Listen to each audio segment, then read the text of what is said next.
Over all ایک politics ہے یہ اپنے آپ کو کیا کہتے ہیں. یہ جو ویسٹرن کنٹریز ہیں یہ اپنے آپ کو ایک خاص نام دیتے ہیں, اس کے اوپر بھی آپ کو ایک کبھی ویڈیو بنا کے دوں گا. تو جیسا کہ میں نے آپ کو بتایا کہ SU-35 انہوں نے نہ ایجپٹ کو پرچیز کرنے دیا, نہ الجیریا کو, نہ انڈونیشیا کو. انہوں نے کہا جی اگر آپ یہ پرچیز کریں گے تو ہم آپ پہ یہ کاٹسا لگا دیں گے. اس وجہ سے یہ کنٹریز جو ہیں یہ پیچھے ہٹ گئیں. پھر یوکرین کی جنگ شروع ہو جاتی ہے. یوکرین کی جنگ کے شروع ہونے کے بعد امریکہ اور ویسٹرن کنٹریز نے رشیا کے اوپر مزید پابندیاں لگا دی. اب یہ جو مزید پابندیاں تھیں یہ فائنینشیل کے ساتھ ساتھ کچھ ٹیکنالوجیکل پابندیاں بھی تھیں. دیکھیں اس وقت آپ دنیا کے اندر اکیلے زندہ نہیں رہ سکتے. آپ نے ایک بڑا زبردست پروڈکٹ بھی تیار کر دیا نا, تو اس پروڈکٹ کو تیار کرنے کے لیے آپ کو کسی اور ملک سے کچھ نہ کچھ چیز منگوانی پڑتی ہے. سب سے چھوٹی مثال اور سب سے بہترین مثال میں آپ کو آپ کے آئی فون کی دیتا ہوں. ایپل اس وقت دنیا کے اندر سب سے بڑی کمپنی سمجھی جاتی ہے, $1 ٹریلین کمپنی ہے, لیکن ایپل بھی اپنا سارا آئی فون جو ہے نا وہ اپنے ملک کے اندر تیار نہیں کر سکتا. اس کو بھی اپنا آئی فون جو ہے نا وہ ڈیزائن اپنے ملک کے اندر کرتا ہے, لیکن اس کو جو مینوفیکچرر ہے وہ چائنا کے اندر سے کرواتا ہے. ایپل کا جو برین ہے, جو اس کی چپ ہے, جو A16 A15 اس کی جو بایونک چپس ہیں وہ تائیوان سے بنواتا ہے. تو آپ دنیا کے اندر موسٹ ٹیکنالوجیکلی ایڈوانس چیز بھی جو ہے نا وہ ایک جگہ پہ نہیں تیار کر سکتے. سیم جو حالت ہے وہ رشیا کی ہے. رشیا نے اگر یہ SU-75 جہاز تیار کرنا ہے یا ایون SU-35 جہاز تیار کرنا ہے تو اس کو دنیا کے مختلف ممالک سے جو ہے وہ پارٹس لینے پڑیں گے. کچھ ایسی مشینز لینی پڑیں گی جو کہ ان جہازوں کی مینوفیکچرنگ میں استعمال ہوتی ہیں. بہت سے ایڈوانس مشین ٹولز جو ہیں ان کو اپنے ملک کے اندر امپورٹ کرنا پڑے گا. تب رشیا اس قابل ہوگا کہ وہ یہ SU-57 جہاز کی پروڈکشن کو بڑھا سکے. تب رشیا اس قابل ہوگا کہ وہ SU-75 جہاز تیار کر سکے, یا اور جو اس کے ٹیکنالوجیکلی ایڈوانس پروجیکٹس ہیں ان کو وہ اچھے طریقے سے پراپر طریقے سے تیار کر سکے. امریکہ اور ویسٹرن کنٹریز نے رشیا کے اوپر یہ پابندیاں لگا دی ہوئی ہیں. پھر رشیا کے پاس کیا آپشن بچ جاتی ہے؟ رشیا کے ایئر فورس کے پاس اس کی اپنی SU-35 کی آپشن بچ جاتی ہے کہ وہ یہ SU-35 جہاز اگر کسی کو ایکسپورٹ نہیں کر سک رہا تو کم سے کم اپنی ایئر فورس کا ہی نمبر پورا کرے. یوکرین کے اندر آپ کو یہ سن کے حیرانگی ہوگی کہ رشیا ابھی تک اپنے 2 اسکواڈرنز کے قریب SU-35 جہاز لاسٹ کر چکا ہے. 25 سے 30 SU-35 جہاز جو ہے نا وہ رشیا کے اس وقت یوکرین کی جنگ کے اندر تباہ ہو چکے ہیں. تو سب سے پہلے تو رشیا اپنی ایئر فورس کی جو نمبر پورا کرنے کے لیے یہ SU-35 جہاز بنوائے گا, پھر ان کو ایکسپورٹ کے لیے جو ہے وہ کسی ملک کو آفر کرے گا. اس حوالے سے بھی جو رشیا کے جو جہازوں کی ایکسپورٹ ہے نا وہ بہت نیچے چلی گئی ہے.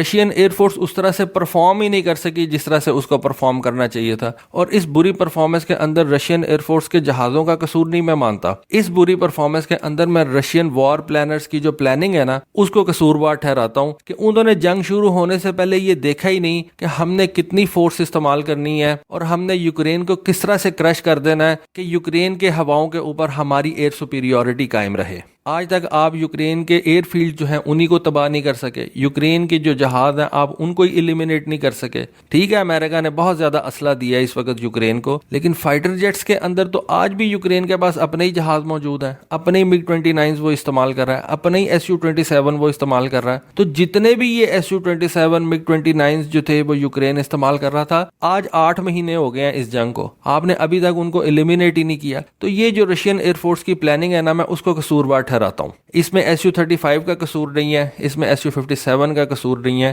اس میں صرف اور صرف رشین وار پلانرز جو ہے نا ان کی بری پلاننگ کا قصور ہے. نہ صرف رشیا کے یہ SU-35 SU-34 SU-25 جہاز یوکرین کی جنگ کے اندر تباہ ہوئے, بلکہ رشیا کے بہت سے ہیلی کاپٹر جو ہے نا وہ بھی اس جنگ کے اندر ضائع ہوئے ہیں. اور اب ہمیں پتا ہے کہ امریکہ ویسے ہی یوکرین کو نئے سیمز دینے جا رہا ہے, تو نئے سیمز آ جانے کے بعد رشین ایئر فورس جو ہے وہ مزید مشکلات کا شکار ہو سکتی ہے. پلس رشیا جو ہے نا وہ ماڈرن وارفیئر کو سمجھنے میں ناکام رہا ہے. ٹھیک ہے رشیا نے اپنے جو پلانس تیار کیے ہوئے تھے وہ امریکہ اور نیٹو سے لڑنے کے کیے ہوئے تھے کہ جی ہمارے پاس نیوکلیئر ویپنز بھی ہیں, ہم بہت بڑی فورس ہیں, ہمارے پاس اتنے بڑے جو ہیں وہ SSBNs موجود ہیں, اتنے بڑے بڑے ڈسٹرائرز ہیں, اتنے بڑے بڑے کروزرز ہیں, تو ہم نے بڑی جنگ جو ہے وہ لڑنی ہے. لیکن اب یہ جو یوکرین کے اندر جنگ تھی نا یہ وہ بڑی جنگ نہیں تھی. اس کے اندر SU-35 سے زیادہ ایران کے ڈرونز جو ہیں وہ کارآمد رہے ہیں. یہاں پہ ایک چھوٹا سا ہائی مارس جو ہے جو امریکہ دیتا ہے, ایک چھوٹا سا جیولن ٹینک جو ہے جو اس نے یوکرین کو دیا ہے, وہ آپ کا زیادہ نقصان کر رہا ہے ایز کمپیئر ٹو آپ کا جو T-90 ٹینک ہے وہ وہاں پہ کچھ افیکٹولی کام کر سکے. خاص طور پہ اس جنگ کے اندر جن 3 بہت چھوٹے ویپنز نے بہت زیادہ بڑے بڑے کام کیے نا, ان کے اندر ایک جیولن اینٹی ٹینک میزائل ہے, ان کے اندر ایک اسٹنگر میزائل ہے اور ان کے اندر یہ ایران کے ڈرونز ہیں. یہ 3 چھوٹے چھوٹے اور سستے ویپنز ہیں جو کہ ایک پرسن کیری کر سکتا ہے. اور یہ نقصان کتنا کر سکتے ہیں سائیکولوجیکلی، اپنے دشمن کا کتنا نقصان کر سکتے ہیں، رشیا اس کو سمجھنے میں قاصر تھا. اس وجہ سے اس نے اب جا کے ایران کے ساتھ یہ معاہدہ کیا ہے کہ آپ ہم سے یہ 60 Su-35 جہاز پرچیز کر لو، پیسے مت دو، ہمیں یہ اپنے ڈرونز دے دو. کون سے ڈرونز دے دو؟ جن کے اوپر صرف 3 kg کا جو ہے وہ وار ہیڈ لگا ہوا ہے، صرف 3 kg کا وار ہیڈ. اور وہ ایک 3 kg کا وار ہیڈ جو ہے نا وہ یوکرینینز کے لیے بہت بڑا عذاب بنا ہوا ہے. جیسے رشینز کے لیے یہ جو جیولن اینٹی ٹینک میزائل تھا، یہ جو اسٹنگر میزائل تھا، وہ ان کے لیے تباہی کا سامان تھا، اسی طرح سے یہ ایران کے چھوٹے چھوٹے ڈرونز جو ہے نا انہوں نے یوکرین کے لیے تباہی کا سامان کیا ہوا ہے. تو رشیا جو ہے نا وہ پلاننگ کے اندر بڑا ویک رہا ہے اور اس نے اس جنگ کو جو ہے نا وہ بڑے ڈیفرنٹ طریقے سے لڑا. اور شاید اسی چیز کو دیکھ کے اب دنیا کی جو چھوٹی ایئر فورسز ہیں وہ بڑے جہازوں کی بجائے ان چھوٹے ڈرونز کو لینے کی طرف نہ چل پڑیں. ڈیفینیٹلی یہ ہوگا، ایسا ہی ہوگا کہ دنیا کے یہ جو وار پلانرز ہیں وہ دیکھیں گے کہ ہم نے اتنا بڑا جہاز، اتنا مہنگا $1 ملین جہاز کیوں پرچیز کرنا ہے جب ہم اس طرح کے چھوٹے چھوٹے ڈرونز جو ہیں وہ اپنے ملک کے اندر بنا سکتے ہیں اور ان کو اتنی زیادہ تعداد کے اندر بنا سکتے ہیں کہ دشمن جو ہے وہ ان کا مقابلہ کرتے کرتے ہی تھک جائے گا اور ہم اس کا اتنے میں بہت زیادہ نقصان کر دیں گے جتنا ایک $ملٹی ملین جہاز جو ہے وہ بھی نہیں کر سکتا. تو وارفیئر جو ہے نا میں دیکھ رہا ہوں کہ بہت زیادہ چینج ہو چکی ہوئی ہے. چھوٹے ویپنز جو ہیں وہ زیادہ افیکٹو ہو گئے ہوئے ہیں اور اسی وجہ سے رشیا کی یہ جو ایروسپیس انڈسٹری ہے نا اور اس کی جو ایکسپورٹ ہے نا وہ بہت زیادہ اب ہٹ ہونے جا رہی ہے. مجھے نہیں لگتا کہ اب ایزیلی کوئی بھی ملک جو ہے نا وہ رشین جہاز پرچیز کرے گا اور آنے والے دنوں میں پہلے تو رشیا اپنے نمبر کو ہی پورا کرے گا. تو دوستو یہ ایک انفارمیشن تھی، سوچا آپ کے ساتھ شیئر کروں. ہوپ فلی آپ کو آج کی انفارمیشن، آج کی ویڈیو پسند آئی ہوگی. کامنٹ سیکشن میں اپنی رائے سے ضرور آگاہ کیجیے گا. آج کے لیے بس اتنا ہی. Thank you. اللہ حافظ.